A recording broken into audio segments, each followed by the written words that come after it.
జై శ్రీరామ్. హిందూ బంధువులందరికీ శ్రీరామనవమి శుభాకాంక్షలు. శ్రీరామచంద్రుడు సత్యాన్ని పాటించాడు, సత్యంతోనే జీవించాడు, సత్యాన్నే పాటించమని మనందరికీ చెప్పాడు. ఈ శ్రీరామనవమి వస్తుంది అంటే సత్యానికి ఎప్పుడు మళ్ళీ బతికే ఉంటుంది అనేటువంటి విషయాన్ని నిరూపణ చేస్తుంటుంది. శ్రీరామనవమిలో మనం ముఖ్యంగా తెలుసుకోవాల్సింది, ఆ రోజు ఆచరణ విధానంలో మనం గమనించినట్లయితే ఎవరైతే శ్రీరామచంద్రుడు పటం లేనటువంటి హిందూ ఇల్లు అనేది ఉండదు. ఎందుకంటే శ్రీరామచంద్రుడితో పాటు మనకు లక్ష్మి, అదే అమ్మవారు, సీతాదేవి, భరత శత్రుఘ్నులు, లక్ష్మణుడు, వీరి వారితో పాటు ఆంజనేయుడు, వీళ్ళందరూ కలిసి మన యొక్క ఇంట్లో ప్రతి ఒక్కరి ఇంట్లో ఉంటూ ఉంటారు. శ్రీరామచంద్రుడి యొక్క ఔన్నత్యం అనేది చాలా చెప్పదగిన విధంగా ఉంటుంది. ఎందుకంటే సత్యవాక్కు పరిపాలకుడు.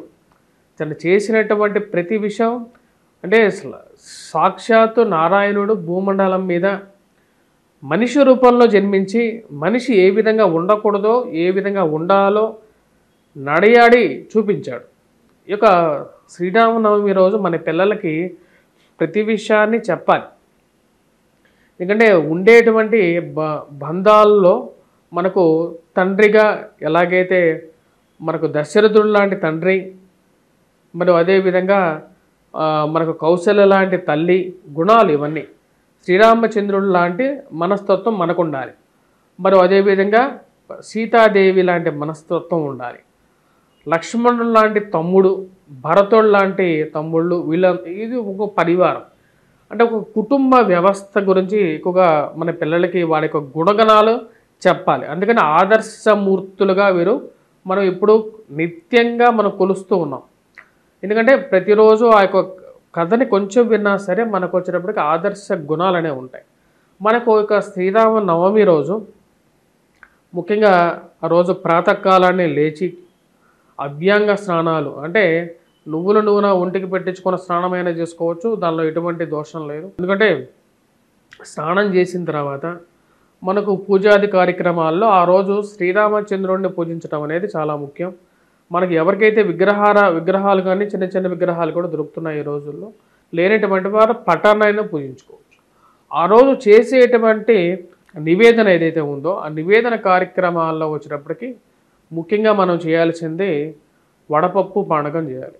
వడపప్పు పానకం చైత్రశుద్ధ నవమి రోజే ఎందుకు చేస్తున్నారు అంటే మనకు ఈ యొక్క సీజనల్ చేంజ్ కానీ ఋతు మార్పు కానీ జరుగుతూ ఉన్నది. ఋతు మార్పులో వచ్చేటప్పటికి ఎక్కువగా కఫానికి కారకం అవుతుంది. అంటే దగ్గు ఎక్కువగా రావటం కానీ, బ్రాంకియల్ ఆస్తమా రావటం కానీ, శరీరంలో డీహైడ్రేషన్ కానీ, ఇవన్నీ ఎక్కువగా ఉంటూ ఉంటాయి. ఇక డీహైడ్రేషన్ ఇలాంటి ఇష్యూస్ అనేవి తగ్గడం కోసం శాస్త్రీయంగానే మన వాళ్ళకి తెలుసు, ఏ రోజైనా సరే ఎటువంటి ప్రాబ్లమ్స్ వస్తాయని చెప్పి తెలుసు. కాబట్టి ఈ యొక్క పండగలకి విశిష్టంగా జరిగేటువంటి క్రియలలో దైవారాధన చేస్తూ అటువంటి నైవేద్యాన్ని మనం సమర్పిస్తూ ఉంటాం. శ్రీరామచంద్రుడికి మనం వడపప్పు పానక నివేదనగా పెట్టి, ఎందుకంటే భగవంతుడికి ఇచ్చిన తర్వాతే ఆ భగవత్ ప్రసాదాన్ని మనం తీసుకుంటూ ఉంటాం. భగవంతుడు వచ్చి అవన్నీ తినడు, కానీ మనం మనస్ఫూర్తిగా అర్పించేది ఏది ఇచ్చినా సరే భగవంతుడు తీసుకోవడం జరుగుతుంది. ఎందుకంటే శ్రీరామచంద్రుడు కరుణాసాగరుడు, మరియు అదేవిధంగా శ్రీరామచంద్రుడు సాక్షాత్తు చంద్రస్వరూపం. కాబట్టి మన ఇంట్లో ఏదైతే ఉంటాయో విగ్రహాలు కానీ ఏమైనా ఉంటే నివేదన పెట్టుకోవచ్చు. మరియు వీలైతే కళ్యాణం వినటం కానీ కళ్యాణంలో పాల్గొనటం కానీ చేస్తే చాలా మంచిది. ఆ అక్షంతలు నెత్తి మీద వేసుకుంటే చాలా ముఖ్యం.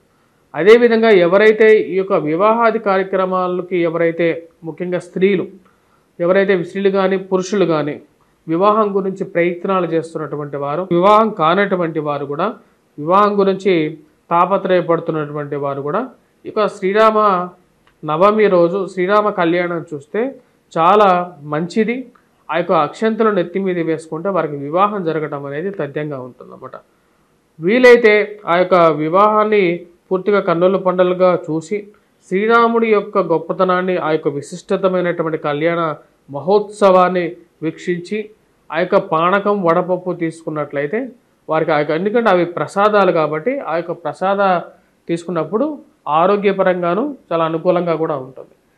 ఈ యొక్క రోజున వచ్చేటప్పటికి మన ఇంట్లోనే చేసుకోవాలనుకున్నప్పుడు పూజారి సమేతంగా ఎవరైనా పూజారి కానీ పురోహితుడిని కానీ పిలిచి ఇంట్లో కానీ లేకుండా వాడల్లో కానీ విరివిరిగా ఈ యొక్క కళ్యాణ మహోత్సవం అనేది జరిపించడం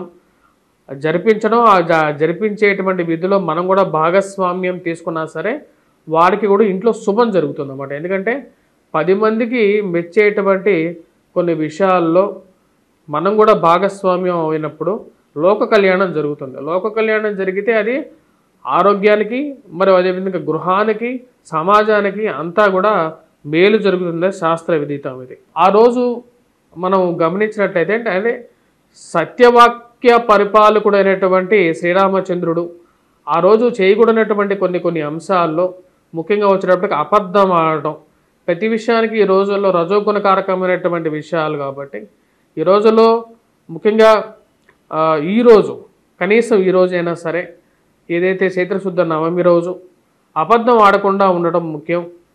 మరియు పరదూషణ చేయటం, ఎదుటివారిని తిట్టడం, మరియు అదేవిధంగా స్త్రీలను తిట్టడం, తల్లిదండ్రులను దూషించడం, బ్రాహ్మణులను దూషించడం, పూజారిని దూషించడం, ఎటువంటి తప్పు తెలియనటువంటి వారిని ఎటువంటి తప్పు చేయనటువంటి వారి మీద కూడా దూషించడం తప్పు. ఇంకొక విషయం ఏంటంటే ఈ యొక్క రోజున ఏదైనా విషయం తెలిసిన విషయాన్ని మీరు చూసినటువంటి నిజాన్ని దాచడం కూడా తప్పే. చేయాల్సినటువంటి కార్యక్రమాల్లో వీలైతే ఎవరికైనా సరే మంచినీళ్ళు దానం చేయండి, మజ్జిగ దానం చేయండి, వీలైతే కొంచెం ఆశ్రయాన్ని ఇవ్వండి, ఎండబడుతుంటే గొడుగు ఇవ్వండి. ఇలాంటివి చిన్న చిన్న విషయాలైనా సరే చేయండి. స్వస్తి.